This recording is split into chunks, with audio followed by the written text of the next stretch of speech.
રમતગમતના જગતમાંથી આ સમયના સૌથી મોટા અને ગૌરવશાળી સમાચાર સામે આવી રહ્યા છે। અમદાવાદના આંગણે રચાયો છે એક નવો ઇતિહાસ। અમદાવાદના એકા અરેના ટ્રાન્સ સ્ટેડિયા ખાતે પ્રથમ વર્લ્ડ યોગાસન ચેમ્પિયનશિપ 2026નો ભવ્ય ને રંગારંગ પ્રારંભ થઈ ચૂક્યો છે। દેશના વડાપ્રધાન નરેન્દ્ર મોદીએ વર્ચ્યુઅલી જોડાઈને ઐતિહાસિક વૈશ્વિક સ્પર્ધાનું ઉદ્ઘાટન કર્યું છે।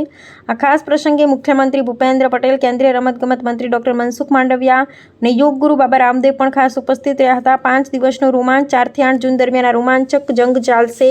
78 દેશોની એન્ટ્રી। અમેરિકા, મલેશિયાથી લઈ કેન્યા સુધીના 78 દેશોના 500થી વધુ ખેલાડીઓ અમદાવાદમાં પોતાનું કૌવત બતાવશે।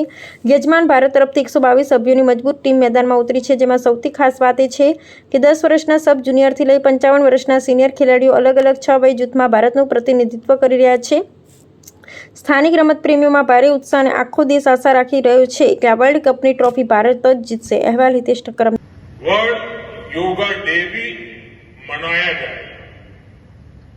उस दिन दुनिया के अलग अलग देश में योग से जुड़े आयोजन होंगे और इसका प्रमुख कार्यक्रम भारत के एक और ऐतिहासिक शहर कोलकाता में होगा। वर्ल्ड